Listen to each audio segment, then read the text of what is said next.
Olá, seja muito bem-vindo ao Psicologia e Propósito. E no episódio de hoje é um convite para refletirmos sobre as muitas jornadas que as mulheres enfrentam em silêncio.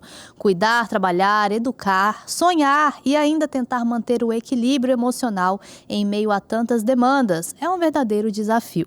E quando essa rotina envolve desafios adicionais, como a maternidade atípica ou a responsabilidade de cuidar de outros, o peso emocional se torna ainda mais complexo.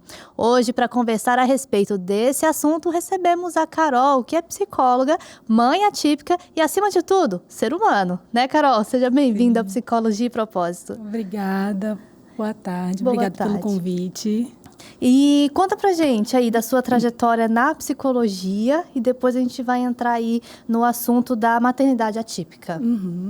Então, eu sou formada como psicóloga e trabalho como psicóloga há 7 anos. Sempre trabalhei no contexto hospitalar. Né? Desde a minha primeira formação, sem ser psicóloga, eu já vivenciava, né, esse contexto hospitalar e acreditava que eu ia seguir isso, né, até o final. A sua primeira formação foi de? Análises clínicas.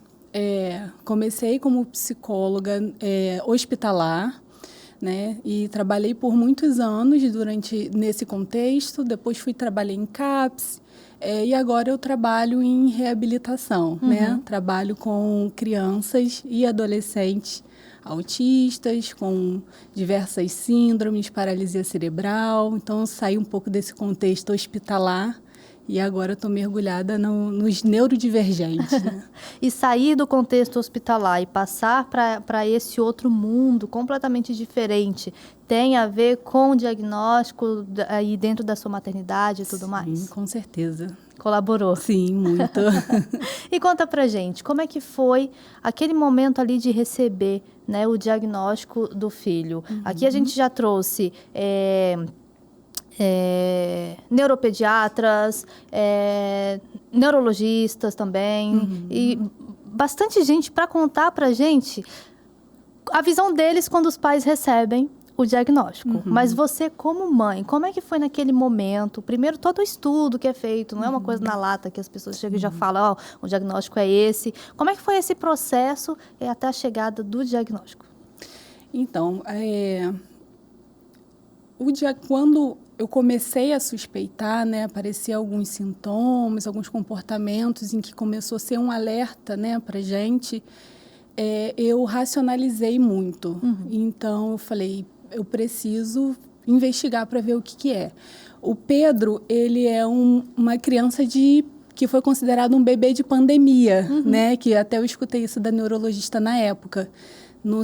Entre o primeiro ano e o segundo ano de vida foi a pandemia, onde teve esse isolamento social. Sim. Então, alguns comportamentos que foram atrasos que ele teve, a neurologista falou, olha, vamos avaliar, porque pode ser devido do isolamento social. Né? Então, mas assim, eu racionalizei porque o meu sobrinho, filho do meu irmão, já estava em investigação.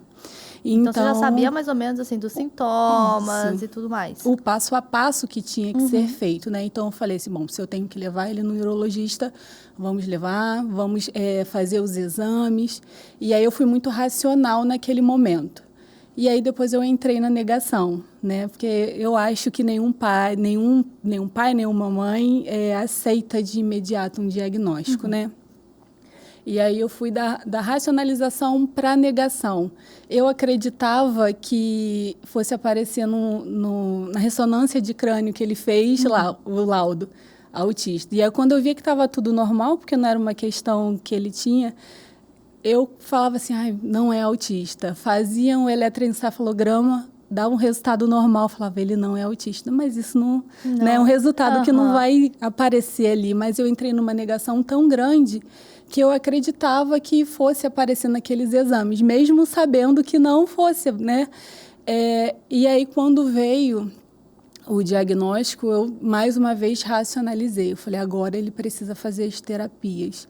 E aí, quando foi outra briga que a gente teve até conseguir esse direito dele fazer as terapias, e aí, quando ele já estava fazendo as terapias, aí foi quando eu comecei a ter contato com o diagnóstico. E aí veio o medo, né? E aí eu não consegui manter né?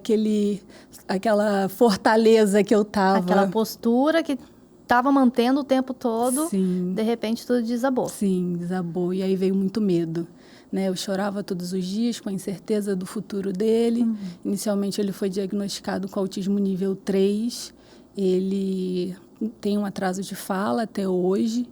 E aí um medo muito grande, né? De como vai ser o futuro dele. Sim. E aí eu depois, quando eu comecei a ter esse contato, né, com os sintomas que estavam cada vez mais evidentes, a forma como o autismo se manifestava nele, e aí eu pude também me permitir viver isso, né? Porque eu estava sendo tão forte a questão da cobrança de ser psicóloga. Eu imagino, eu tenho que agir perfeitamente porque eu sou psicóloga. Eu já falei até isso aqui no Psicologia e Propósito também, porque eu também sou mãe. E tem algumas coisinhas assim que a gente fala assim, não posso fazer isso porque eu sou psicóloga, né? Sim. Não, vou tentar educar dessa forma, porque eu sou psicóloga. Tá todo mundo me olhando, querendo um exemplo, porque eu sou psicóloga. Mas a gente também esquece que a gente é humana, né? A gente tem o nosso lado humano. Então, eu mesmo sendo psicóloga, eu me estresso com minha filha. E tá tudo certo, sabe? Eu não vou me estressar com um paciente, porque eu passo 50 minutos por semana com ele. Mas com a filha, com o marido, com os amigos... Tem isso daí porque a gente é humano, mas às vezes a gente se cobra. Não, eu tenho que ser perfeita. Sim. Né? Não só a gente, mas também como um todo, né? A família, a sociedade, tem sempre esse olhar de julgamento. Mas você é psicóloga e tá dessa forma, tá? Né? Mas é aquilo que você falou, nós somos seres humanos, nós temos esses sentimentos. Sim. Então, essas emoções, a gente vai sentir isso. E o filho é um ponto muito delicado, né? Então, não tem como ser diferente. Eu sempre escutei isso, né? Que os pais, eles podem até errar, mas eles erram na intenção de acertar. Sim. Né? Então, mesmo que erre, mesmo que às vezes foge do controle e grite, foi na intenção de acertar, foi na intenção de dar o melhor, então a gente não pode também se culpar e se martirizar o tempo todo. Mas antes do diagnóstico do Pedro, né? Isso. Você já tinha tido contato com o autismo ou só depois do diagnóstico dele foi que você resolveu voltar até mesmo a tua área profissional para esses cuidados? Eu tinha um contato bem pouco, né? Eu comecei a ter quando o meu sobrinho começou a apresentar alguns sintomas e aí o meu irmão e a minha cunhada começaram a investigar, né? Tanto que a minha área profissional, né, da psicologia era toda voltada para um outro contexto. Então, o contato era bem pouco. Na faculdade também, não me recordo de ter estudado sobre isso. Então, a partir do momento, né, que veio o meu sobrinho, foi quando eu comecei a ter esse olhar mesmo para o que era o autismo, como ele se manifestava, de que forma eu poderia estar ajudando, a princípio, o meu sobrinho, né, e depois para o meu filho. Então, a gente pode até dizer que você, como psicóloga, a psicóloga em você não estava ainda apta para lidar com aquela situação, nem com outras crianças, nem com as crianças de dentro de casa. Não, de maneira alguma. E aí veio toda uma profissionalização do negócio, de estudo, de saber que não era o bicho de 7 cabeças. Sim. Né? Até porque a gente fala de burnout é algo recente. A gente fala de autismo também é algo recente. Antigamente não se falava de autismo, né? Era criança problemática, criança que dava trabalho, era o bobinho, e não é isso. Hoje em dia a gente sabe o que realmente é, a gente sabe as terapias que precisam ser feitas, a gente sabe que tem melhora, né? Tem uma qualidade de vida maior, entendeu? E acho que dessa forma é mais fácil a gente encarar a realidade do autismo. Sim, com certeza. Saber que não vai ser um impedimento à condição dele. Eu luto muito para que o Pedro tenha cada vez mais autonomia, né? Então, a minha mãe me dá muito suporte, o meu esposo me dá muito suporte na criação dele. E aí eu sempre falo, principalmente para minha mãe, né? Coisa de vó. Dá autonomia, deixa ele fazer. Ele não vai conseguir fazer agora, mas daqui a pouco ele vai conseguir. Sim. Porque hoje ele é uma criança, daqui a pouco ele se torna um adolescente e um adulto. Né? Eu tenho que preparar o Pedro, assim como eu preparo os meus pacientes também, para o futuro, né? Para aquelas atividades de vida diária, eles terem autonomia para aquilo, para quando eles se tornarem adultos, terem a sua independência, a sua autonomia, né?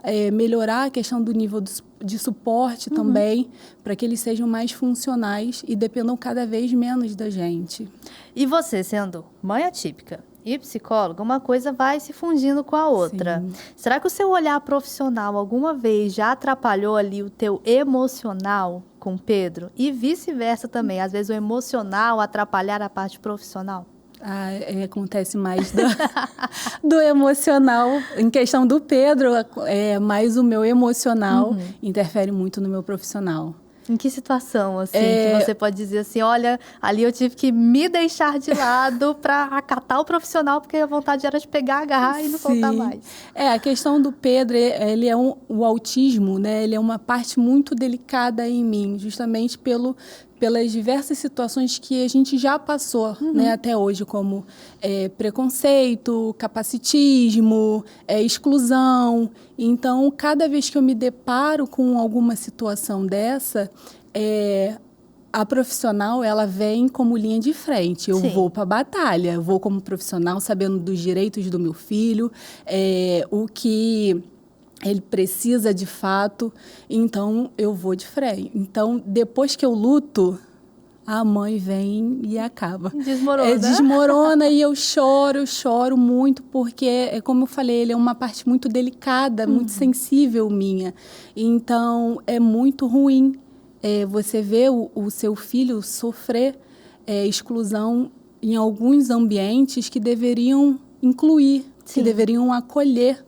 E é cansativo você estar sempre brigando, né? Aquilo que às vezes algumas mães de pacientes falam comigo, e às vezes eu também até me denomino como a mãe problemática, porque a gente precisa brigar o tempo todo. Sim.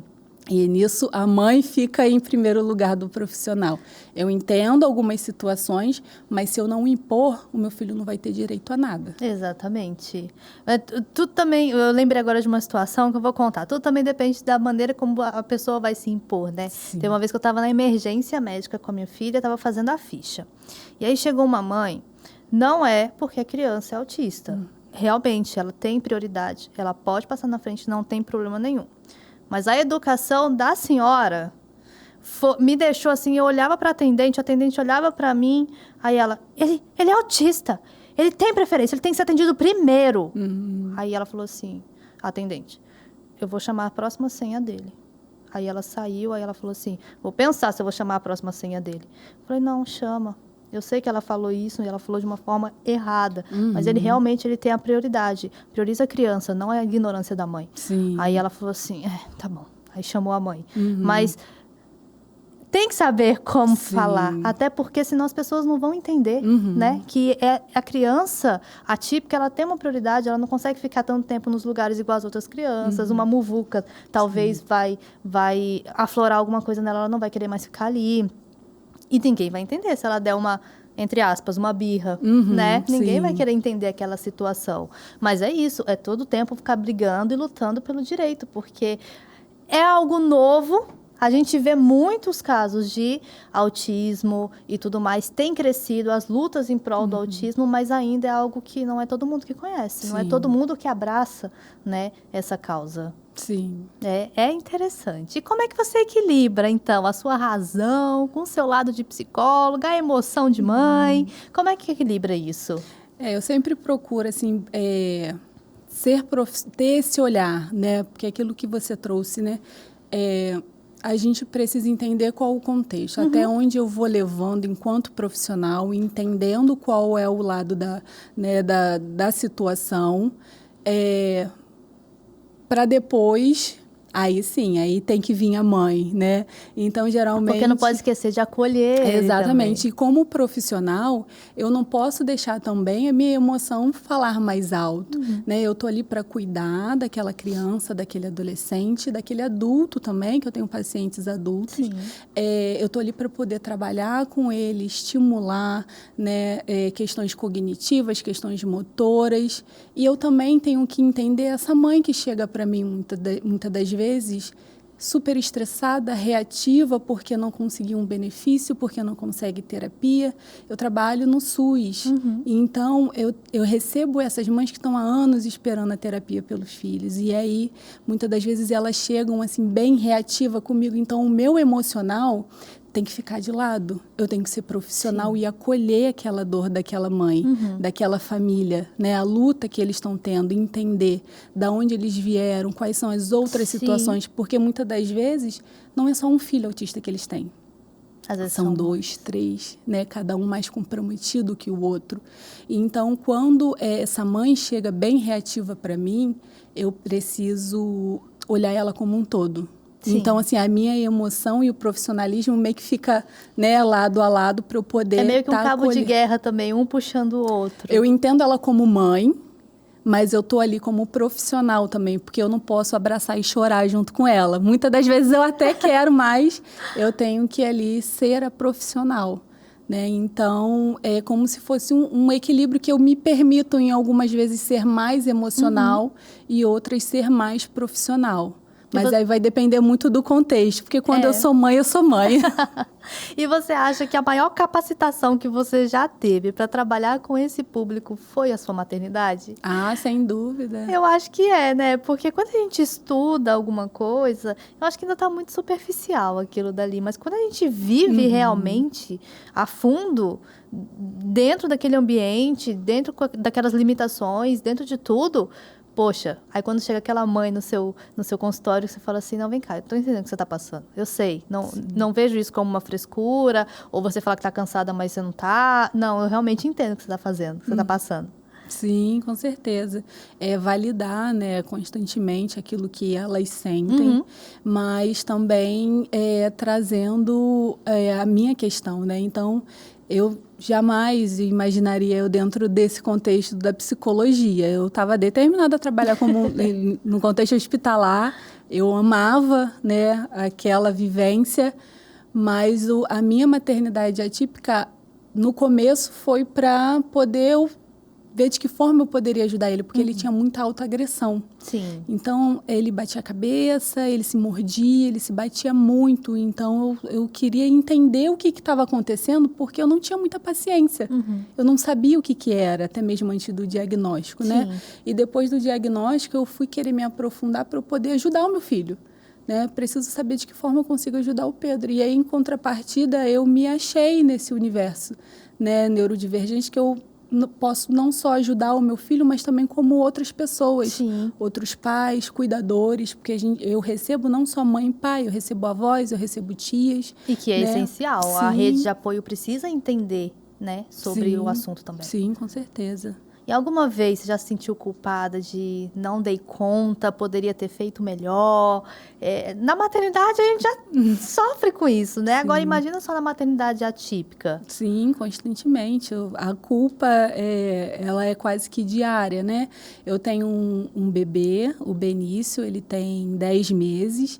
E a minha gravidez, a descoberta da minha gravidez foi um pouco... eu fiquei um pouco preocupada de como seria o Pedro. E aí veio a culpa, meu Deus, eu não vou dar mais tanta atenção a ele, porque agora eu vou ter um bebê. E aí agora o Benício está com 10 meses e assim, o Benício veio para acrescentar, né? Um acrescenta na vida do outro, eles são um grude, os dois. Então, assim, eles se amam muito, já mesmo bebezinho. O Pedro é apaixonado pelo Benício e o Benício é apaixonado pelo Pedro, é lindo. Mas, assim, a culpa até há pouco tempo era muito grande, né? E como profissional também eu fico meio que dividida entre eu tenho que trabalhar e eu tenho que cuidar do meu filho. Sim. Me sinto culpada por estar trabalhando muito, mas me sinto culpada quando eu também fico muito com ele, né? Então, a gente vive nesses dois lados e a terapia ela é fundamental para poder ajudar nesse processo. Exatamente. Quem diz que psicólogo não faz terapia? Sim. Faz, precisa. Eu imagino que é um cabo de guerra, Sim. né? Eu fora da maternidade atípica, né? Numa maternidade típica, já fico assim, se eu tiver que sair do trabalho para resolver alguma coisa da minha filha, já fico, tô deixando meu trabalho para poder resolver. Sim. Aí, ao mesmo tempo que eu falo, não vou ter que trabalhar. Ai, meu Deus, tô trabalhando muito, tô deixando a menina. Ou então, é uma coisa, né? Sim, sim. Fica doente, você fala, e agora? Vou trabalhar, fico com a criança. Sim, a gente Leva uma falta, fico com a criança. A gente vive se deixa a criança, fala, equilíbrio. tadinha, tá doente, você é uma péssima mãe. Sim. Como é que faz? Eu tava falando com você antes da gente começar o programa, que apareceu hoje mesmo pra mim um vídeo Eu já tinha visto outros vídeos de seletividade alimentar, né? Um vídeo que eu tinha visto de uma mãe, ela falando que o filho dela só comia salmão. Tudo para ele era salmão. Salmão frito, salmão grelhado, sushi, papapá e ppp. Desse vídeo eu não lembro de eu ter lido os comentários. Aí hoje apareceu um outro vídeo para mim, uma mãe contando que o filho dela tem seletividade alimentar e só come sanduíche de uma linha de fast food. Ela falou assim, eu já nem olho mais o cardápio, eu já chego e peço a mesma coisa porque é só isso que ele come. Aí eu falei, deixa eu ver os comentários aqui que eu tenho certeza que não vai ter nada bom.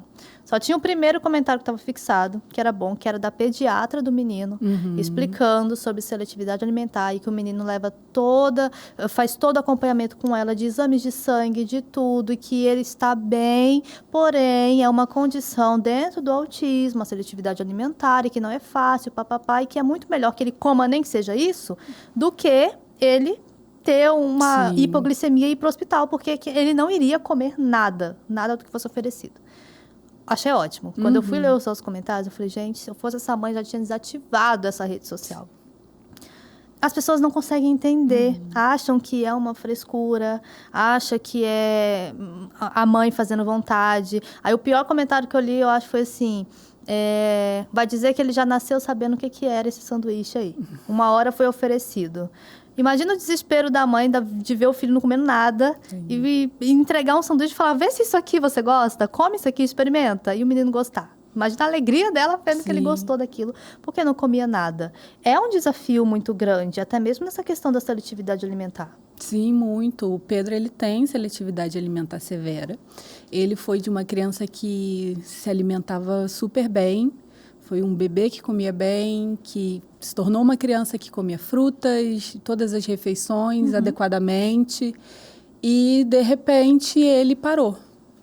Parou e só tomava leite na mamadeira.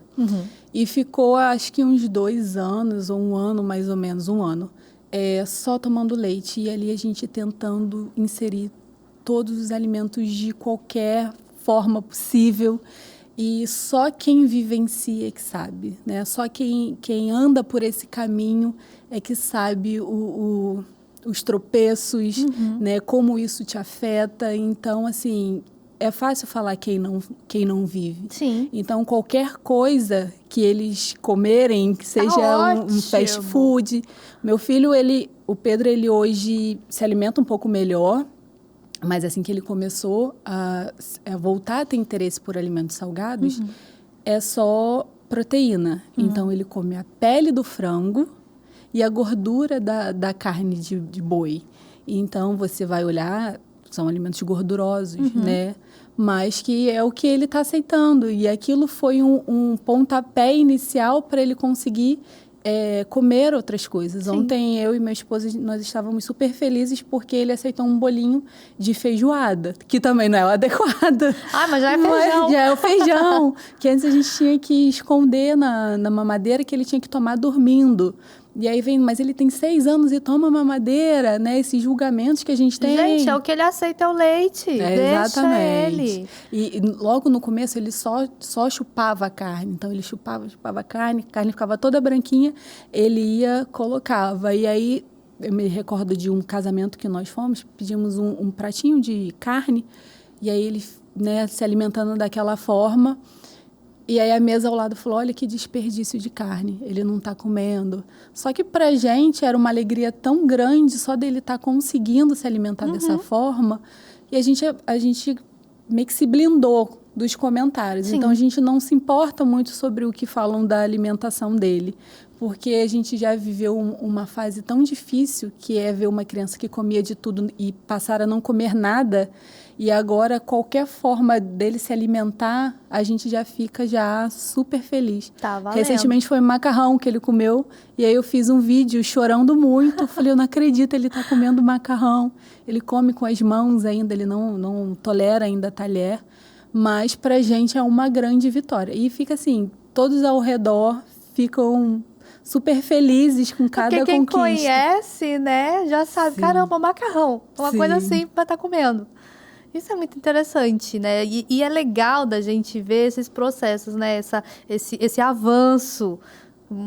Comia de tudo, passou a não comer nada e agora tá voltando a comer aos pouquinhos. Sim. E isso é interessante da gente ver. E é por isso que a gente não pode julgar. Ah, mas só come salmão. Aí, eu lembro de um comentário falando assim, nossa, não tinha nada mais barato para ele comer, dá banana para ver se ele come. Gente, é o que a criança quer. E a mãe falava, eu vou continuar fazendo das minhas tripas coração para ele poder continuar comendo o salmão dele, porque tá alimentando, tá bom. Sim. Depois esse menino passou do salmão para salaminho.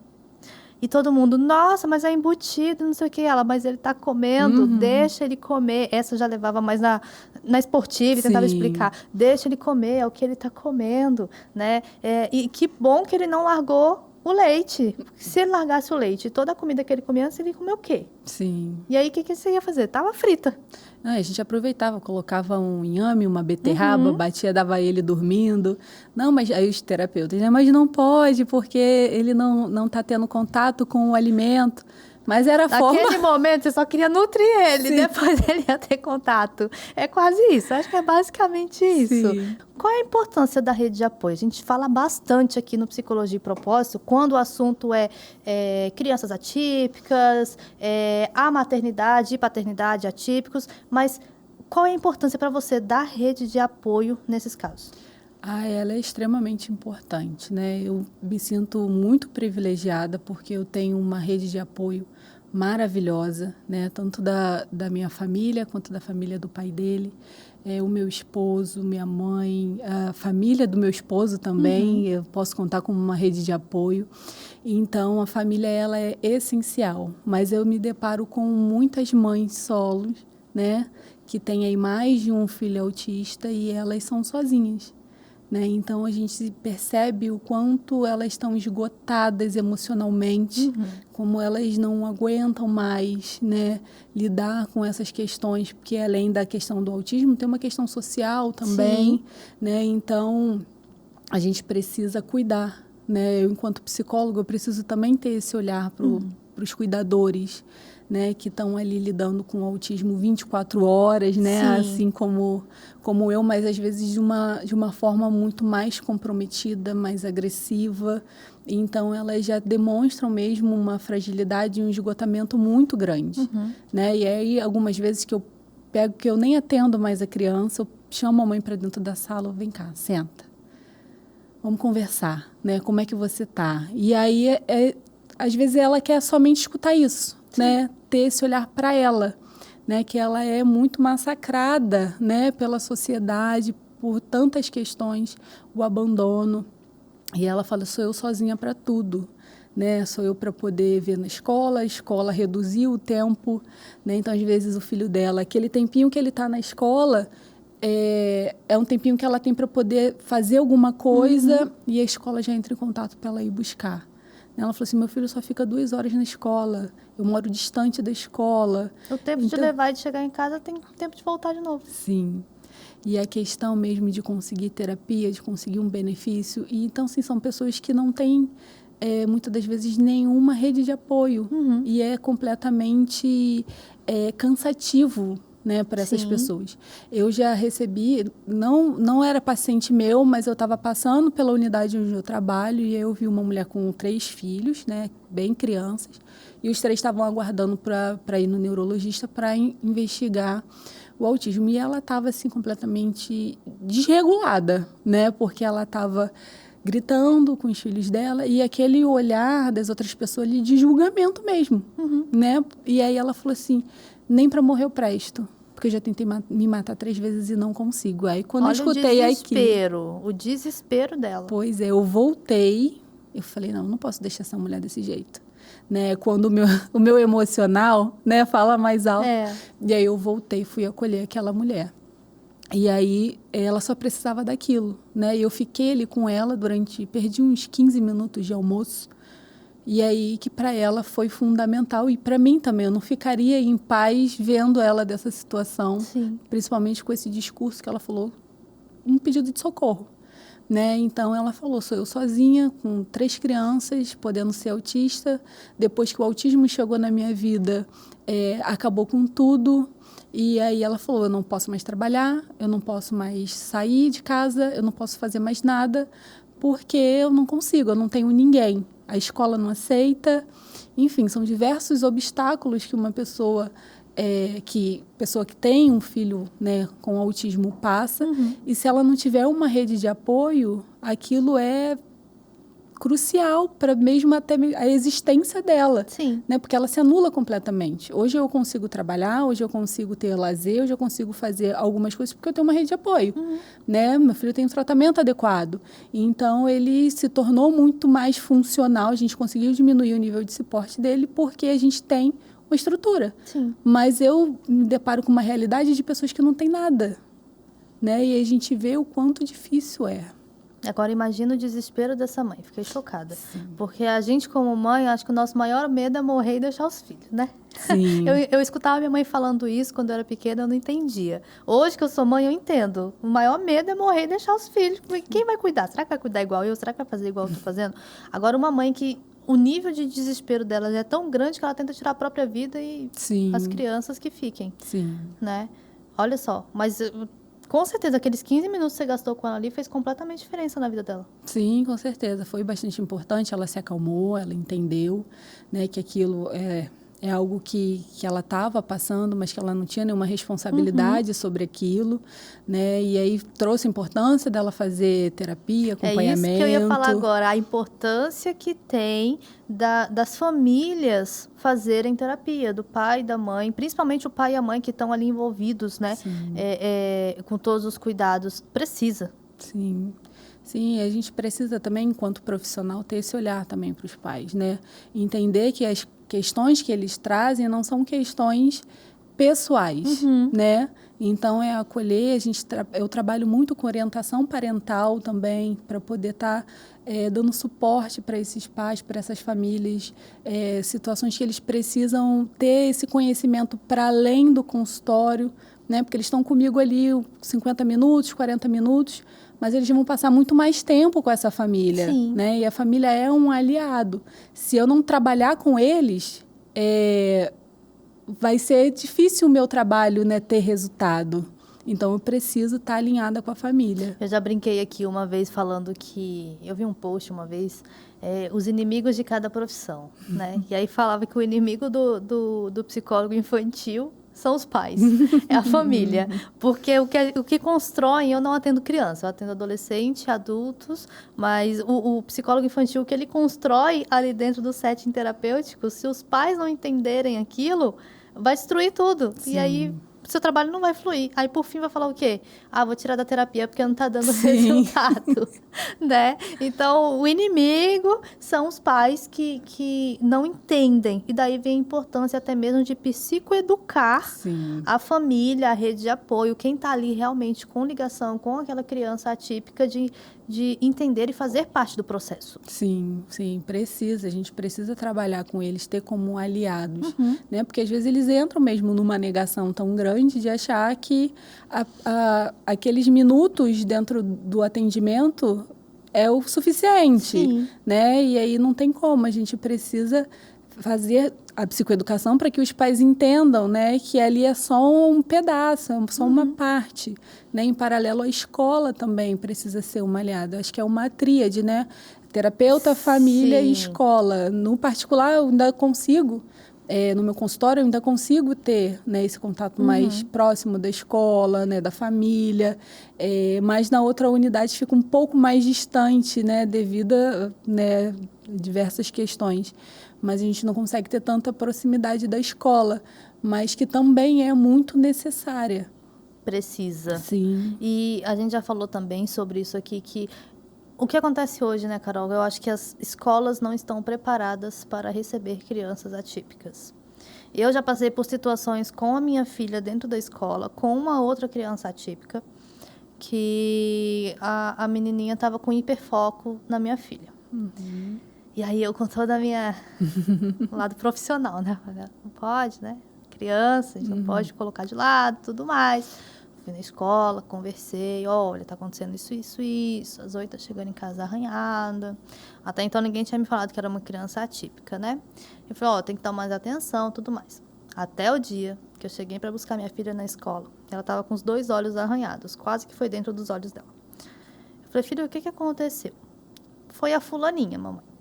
E aí a assistente pegou e soltou para mim sem querer, tadinha. Soltou sem querer que a menina era autista. Carol, aí eu não falei por mim, né? Aí saiu a psicóloga e entrou a mãe. Aí eu fui até a coordenação, falei, olha só, falei, sou psicóloga, e eu sei que as crianças autistas, elas têm que estar inseridas dentro da escola. Eu sou muito contra o ensino diferenciado para elas têm que estar com crianças típicas, é o lugar delas. Mas cadê o mediador dessa criança? Sim. Não tem. Aí eu falei, então peraí, que agora sai a psicóloga e entra a mãe. Falei, agora eu não aceito isso. Precisa, né? Porque as crianças atípicas, elas não vão demonstrar emoção da mesma forma que uma criança típica demonstra. Olha só, ela estava com hiperfoco na minha filha, mas era um hiperfoco fofinho, né? E aí eu até brinquei, a minha filha, ela tinha mania de fazer assim, fofinha, mamãe. Eu falei assim, filha, a fulaninha foi fazer fofinha em você? Ela falou assim, foi, mamãe, mas eu acho que a unha dela estava grande. Aí eu falei, tá vendo? Ela não foi para bater, ela não foi para machucar. As costas da minha filha, quando ela arranhou, foi porque a minha filha não queria mais brincar com ela queria que minha filha brincasse, então ela puxou e arranhou. Eu falei, olha só, tá, é uma emoção que ela tem, ela quer mostrar um cuidado, um carinho, uma amizade, mas ela não demonstra da mesma forma. E tá tudo bem, mas ela tem que ter um mediador ali dentro com ela, né? Qual a sua opinião sobre as escolas? Será que estão aptas, estão inaptas? O que você acha? Eu acho que eles não estão aptos, eles não estão preparados. Não posso falar de uma maneira geral, posso falar diante da minha experiência. E eles não estão... Porque eu vejo que não tem muito esforço também para se tornar apto, para melhorar. Né? O que eu vejo, assim... Eu hoje, enquanto mãe, não frequento mais reuniões de pais. Fui até no começo do ano, onde eu saí... super triste, eu entrei no carro, eu chorei tanto. Eu fiz até um vídeo para poder gravar de tão, assim, revoltada com a situação que eu estava. Porque simplesmente não prepararam nada para mim, para o meu filho, para o Pedro, nada. Eu entrei, falaram sobre outras crianças, sobre outras questões, entregaram as avaliações das outras crianças e para o meu filho não entregaram nada. Não se deram um trabalho nem de pegar um desenho rabiscado para poder me entregar. E aí eu fiquei, assim, completamente angustiada com aquela situação que eu saí, depois que ela começou a distribuir, eu falei assim, tem alguma coisa para mim? Ela ficou meio desconcertada, ela falou, não. E aí quando eu fui para sair, ela pegou, falou assim, não, peraí. Aí pegou os cadernos dele e me entregou. E eu saí, assim, um pouco até desorientada, porque, assim, se eles não têm esse cuidado com o responsável em uma reunião... Imagina com ele dentro da sala de aula, de segunda a sexta-feira, por 4 horas. Hoje, meu filho tem uma assistente terapêutica, porque o plano de saúde, ele arca, né, com essa despesa. A gente consegue ter um plano de saúde para ele fazer as terapias e ter assistente terapêutica, mas que é uma realidade que uma outra criança da sala dele também não tinha, né? E aí eu provoquei uma reunião na escola para poder justamente implicar a escola nesse processo. Sim. Né? Porque era uma criança que a todo instante eu falava assim, a minha questão não é com a criança, a minha questão é com vocês. O que vocês vão fazer diante disso? Né? Então, quando a escola se depara com pessoas que entendem, né? Por isso, o motivo que eu estou sempre em busca de conhecer quais são os direitos, para justamente ninguém tentar tirar isso dele. Então, quando falo, não, que mãezinha... Né? Essa mãezinha me mata, Carol. Não, mãezinha. Eu falo, não, mas não é assim. Ele tem direito pela lei tal, de acordo com isso. Às vezes eu posso nem saber na hora, mas depois, né, eu falo, não, mas eu sei que tem.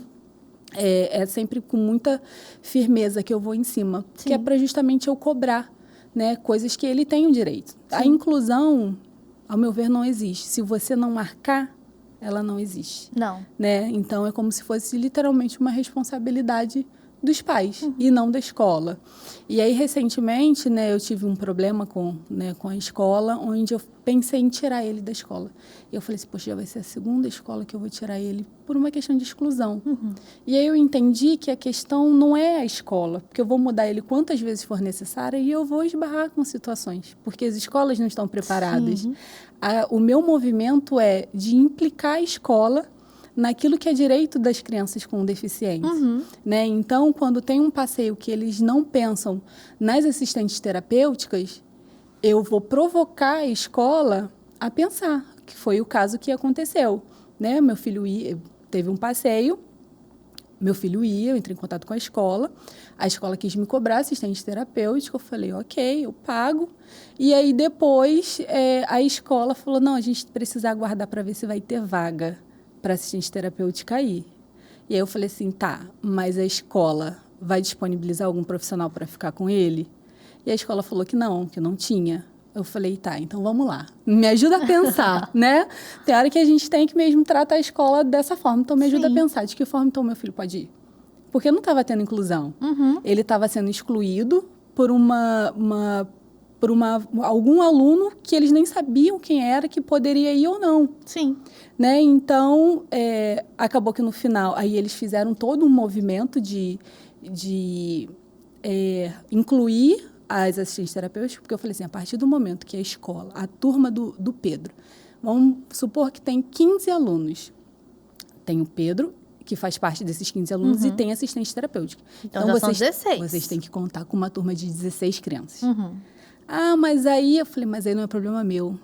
É um problema da escola. Exatamente. Então, eu começo a implicar a escola nessas questões. No final, ele não foi no passeio. E aí eu fui vista como a mãe problema. Né? Nossa, mas ela arrumou esse problema todo e no final ele não foi? Sim. E quantas vezes for necessário eu vou fazer isso? Independente dele ir ou não, eles têm que pensar nesses alunos que eles têm. Exatamente. Ele já tem que vir para você com a solução. Exatamente. E não te trazendo um problema. E não só para o meu filho, para todas as crianças neurodivergentes daquela escola. Então, meu movimento não é só por ele, é por todos.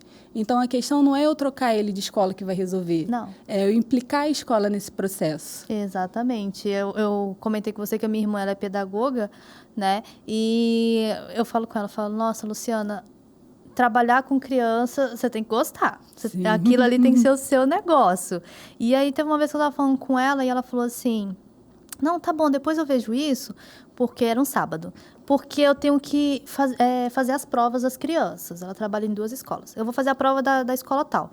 Eu falei, tá bom. Aí eu, nossa, mas você faz rapidinho, é só uma prova. Ela, não, são 6 provas que eu tenho que fazer. Aí eu, por quê? Você tem uma turma. Ela falou assim, eu tenho uma turma que tem 5 crianças atípicas, então eu faço uma prova para cada criança, de acordo com cada necessidade delas. Aí aquilo foi um tapa na minha cara como psicóloga, né? Eu fiquei assim, gente, olha só. Aí eu até brinquei, falei assim, essas crianças atípicas da sua sala tem mediador? Ela, tô numa briga com a escola ainda, porque não tem. Fica tudo nas minhas costas e nas costas da minha assistente. Mas não vai ser por isso que eu vou deixar de fazer as provas diferentes para elas, porque elas também precisam aprender. Aí eu falei, poxa, que legal. É lindo, né? Se todos os professores pensassem dessa forma, não, são 5, olha a trabalheira. Para uma turma, ela fez 6 provas. Isso eu não estou falando nem para outra escola. Para uma turma, ela fez 6 provas, porque tinha 5 crianças atípicas e que não aprendiam da mesma forma. Então, ela sabia como cada criança, essa aqui consegue ler um textinho um pouco maior, eu posso colocar, eu vou adaptar esse texto aqui, vou fazer essa pergunta aqui mais fácil, que ela vai conseguir responder. E eu falei, se todas as escolas, todas as professoras, não estou nem falando de coordenação. Coordenação é outro nível. Mas se todos os professores já pensassem dessa forma, não, vamos fazer diferente, porque se está aqui, ela precisa aprender. Ela tem que aprender junto com todos.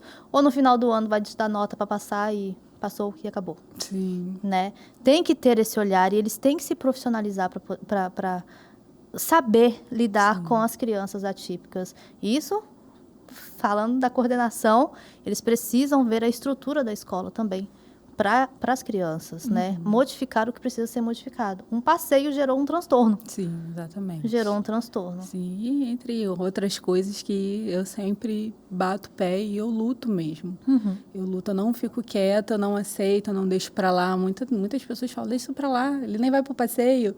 Mas não, não me importa se ele não vai, a escola precisa ter esse olhar.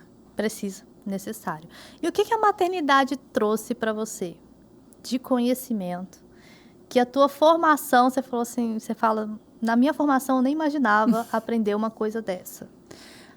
Eu acho que é o amor, né? Eu vivo hoje 2 maternidades completamente diferentes, né? O Pedro, eu ainda fiquei 1 ano e meio com ele em casa, cuidando.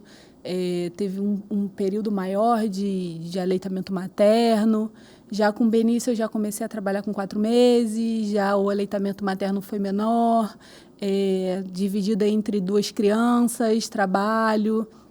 Mas a maternidade, ela me ensina a ser mais empática, a ser mais acolhedora, a ter um pouco mais de paciência, né? Difícil. A gente precisa contar até 1000, mas às vezes a gente acaba perdendo, assim, porque a gente tem que lidar com muitas coisas, Sim. né? Não é só ali a maternidade, é trabalho, é casamento, questões pessoais, é família. Uhum. E muitas das vezes a gente fica mesmo sobrecarregada. Sim. E aí acaba, né, não tendo tanta paciência assim com os filhos, mas eu sempre busco ter um pouco desculpa, ter um pouco mais de atenção e cuidado, mesmo num dia extremamente cansativo. Eu sempre separo o finalzinho da noite para poder ficar com eles, brincar, investir um pouco, compensar um pouco a minha ausência durante o dia. Mas é isso, ele trouxe muitas coisas boas para mim. A maternidade, para mim, ela, embora seja muito desafiadora, mas eu amo ser mãe do Pedro e do Benício. O diagnóstico do Pedro veio com quantos anos? Veio com 2 anos e meio. Uhum. E aí... Mas antes disso, você já via alguns sinais, né? Você já via Sim. algumas coisas. E a partir de aí, 2 anos e meio, foi que... Sim, com a reviravolta. 2 anos que iniciamos a investigação. Uhum. Né? Com 1 ano e meio, ele teve a regressão. Ele balbuciava algumas palavras, ele interagia, ele dava função aos brinquedos. E com 1 ano e meio foi quando ele regrediu. Né? Então, ele parou de balbuciar, parou de interagir, parou de dar função aos brinquedos e começaram as estereotipias. Até então, eu não tinha muito conhecimento, então... Só que com 2 anos, a estereotipia ficou muito acentuada. Né? Quais, por Era de correr de um lado para o outro. Uhum. Então, ele ficava correndo de um lado para o outro e o atraso na fala. Então, colocamos na escola e esse correr sem sentido dele ficou muito forte ao ponto dele ficar horas, né, correndo de um lado para o outro. Essa busca sensorial de ficar batendo a mão na parede e a autoagressão. Né? E aí, iniciamos a investigação. Então, ficamos aí uns 6 meses em avaliação. Foi quando, depois, com 2 anos e meio, veio o diagnóstico. E como é para equilibrar a sua rotina emocional e a sua prática entre ser mãe, ser psicóloga e ser mulher, né? Com todas as outras responsabilidades que a mulher ela tem. Como equilibrar emocionalmente no meio de tudo isso? É um grande desafio. É um grande desafio. Tem dias que eu me permito mesmo ficar cansada, transbordar e chorar e me irritar. Esse período meu esposo sofre bastante. Ajuda a gente.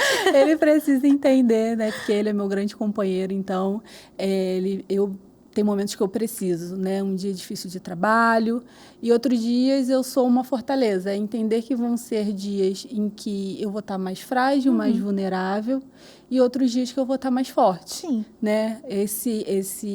Esse equilíbrio precisa acontecer, de me permitir, porque eu não posso só ser forte o tempo todo. Exatamente. Né? Então, eu já tentei, né? E eu entendi E eu acho que quando a gente tenta ser forte o tempo todo, a gente vai fracassar, é certeza. Sim. Porque ninguém dá conta. E a frustração é muito maior. Exato. Então, eu entender que vão ter dias difíceis e que esses dias vão passar, né? Vão ter dias bons que também vai passar, né? É saber que vou ter tempestade e sol o tempo inteiro. E isso faz parte da vida. Eu também trabalho muito isso com os meus adolescentes, né? Vão ter dias difíceis, mas também vão ter dias bons. E a gente precisa entender que são necessários, né? Sim. E aquilo que eu tiro de aprendizagem desses momentos ruins, o que eu preciso melhorar, o que eu preciso repensar, né? Pedir desculpa por ter exagerado, né? Pelo meu esgotamento, entender que eu não estou ali sozinha, né? Eu não estou nessa caminhada sozinha. Sim. Eu acho que ficou um pouco melhor quando eu comecei a permitir que outras pessoas entrassem no circuito, que eu era muito centralizadora. Então, eu queria fazer tudo, eu queria resolver tudo, era tudo eu tenho que dar conta, eu tenho que fazer. Eu sei fazer. Eu acho que esse é o pior da nossa parte, né? Eu sei fazer e ninguém vai saber fazer igual a mim. Ninguém sabe fazer igual a mim. Era esse meu pensamento, né? Iam para fazer, eu falei, não, pera, deixa que eu faço.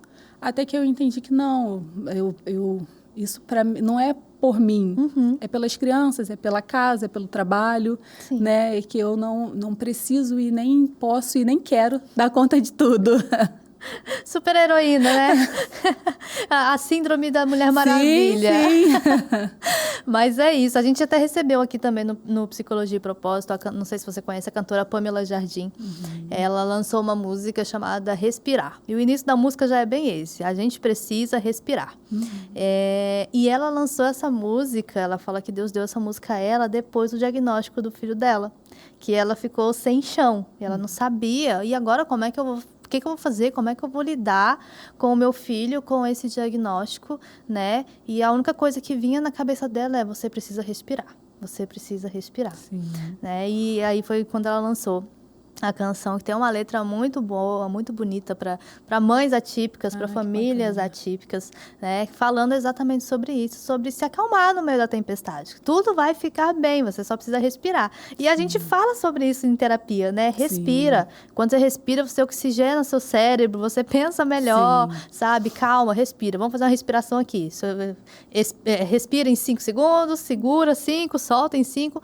A gente precisa desse tempo de respirar e de se acalmar e colocar a cabeça no lugar, né? Carol, foi ótimo. Obrigada, Conta adorei. pra gente, fala pra gente o seu Instagram, pro pessoal te acompanhar lá. É psi.caroline Lemos. psi.caroline Lemos. É isso. Segue a Carol lá. Se você também tem uma dúvida, você que é mãe atípica, eu tenho certeza que você pode mandar para ela a sua dúvida. Não sei, ela trabalha com isso, talvez até relatar a sua vida. Ela vai querer saber ali um pouquinho do que você tem passado e tudo mais, tá bom? Muito obrigada, Carol. Primeiro, obrigada por ter vindo, por ter aceitado o convite. O programa foi ótimo. Obrigada.